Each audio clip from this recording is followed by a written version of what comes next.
Now, during this time also, you stayed in the Navy Reserves, which means you were doing your one weekend a month or whatever. And then we go back to the book. Then an unexpected opportunity came up. As a naval reservist, I could attend basic underwater demolition school at Naval Special Warfare Training Complex in Coronado, California. BUDS is a 6-month-long training class.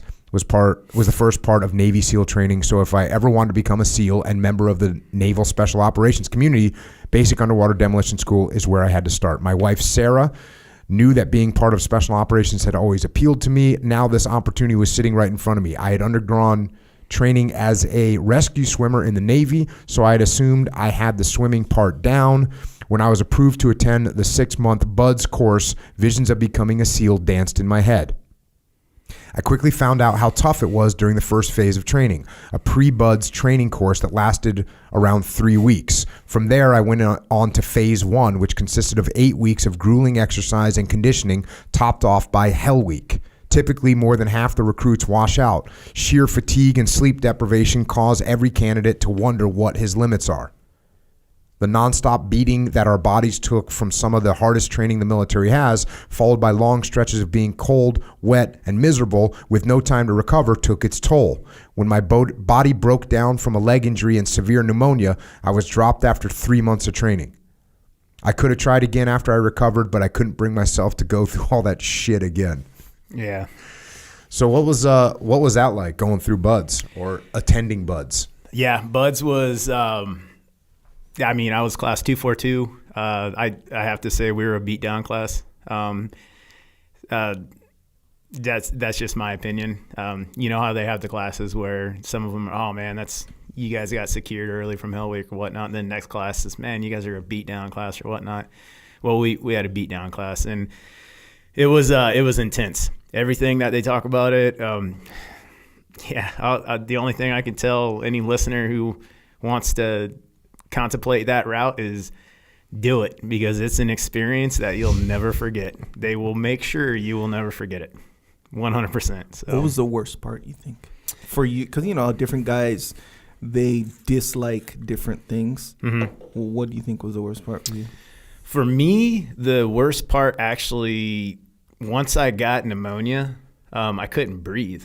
And so when we were doing drown proofing and whatnot like that, my nose would just start, opening up. But I would have to say anything like on the water, fine. Under the water, I don't really like that. I'm not a very big fan of that. So when we'll go back to the book here. For the first time in my life, I experienced a major setback. Becoming part of an elite unit was something I wanted with every inch of my being, but I couldn't make the cut, which prompted a series of questions. Why did I fail? Why wasn't I good enough? How come my body broke down? Was I that weak? I had no answers, and I came up with every poor me excuse in the book. You'd think that for a guy who was raised the way I was, excuses would be the last thing on my mind, but they were my crutch. I slowly but steadily turned myself into a victim. If only I didn't grow up in a broken family. If only the world and everyone in it weren't against me. That just wasn't about BUDS, but me not making it through brought my buried demons to the surface. So even at this point, you don't make it through BUDS, and you kind of blame all these, hey, it's all because I was raised this way. I had these, my mom wasn't around, and you kind of make those excuses for yourself. Yeah, I buried myself in excuses, and it became very easy to do that. It's very easy to make somebody else the issue instead of looking deep inside and saying, hey man, just if everyone can make it, then it wouldn't be BUDS. And so instead of understanding that, I did. I took it was almost more entitlement than it was victim. Is like, well, this isn't fair. Why didn't I make the cut? And the thing is, I could have rolled back, but I don't know. How far did you make it? All the way up to the end of the first phase.